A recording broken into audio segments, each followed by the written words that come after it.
लग्नाचं आमिष दाखवून प्रियकरानं प्रेयसीला फसवलं आणि झालेल्या या नैराश्यातून पोलीस प्रेयसी असणाऱ्या महिलेनं आत्महत्या केली। प्रियकराने लग्नाचे वचन देऊन दुसऱ्याच तरुणीशी लग्न केल्यानं नैराश्यातून गेलेल्या महिला पोलीस कर्मचाऱ्यानं पोलीस प्रशिक्षण केंद्रात गळफास घेऊन आपलं जीवनच संपवले आणि ही खळबळजनक घटना नागपूरच्या पोलीस प्रशिक्षण केंद्रात उघडकीस आली आहे। प्रतीक्षा आदिनाथ भोसले वय 28 बारामती पुणे जिल्हा असं या मृत महिला पोलीस कर्मचाऱ्याचं नाव।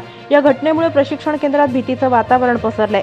शहरातील पोलीस प्रशिक्षण केंद्र जवळपास 1200 महिला पोलीस कर्मचाऱ्यांचं प्रशिक्षण सुरू होतं। नुकत्याच क्रिकेटपटू कपिल देवनं या प्रशिक्षण केंद्राला भेट देऊन महिला पोलिसांचं मनोबलही उंचावलेलं होतं।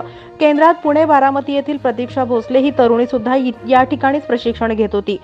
प्रतीक्षाच्या प्रेमसंबंधाची कहाणी तिच्या कुटुंबियांना सुद्धा माहीत होती। तिनं पहिल्या पतीपासून घटस्फोट घेतलेला होता। प्रतीक्षानं आता नव्यानं जीवन जगण्याची सुरुवात केली होती। तिनं आपल्या प्रियकराकडे लग्नाची तयारी दर्शवली।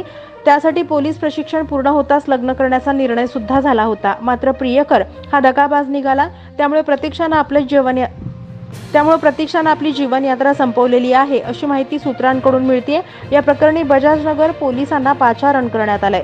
पोलिसांनी पंचनामा करून आकस्मिक मृत्यूची नोंद केली आहे।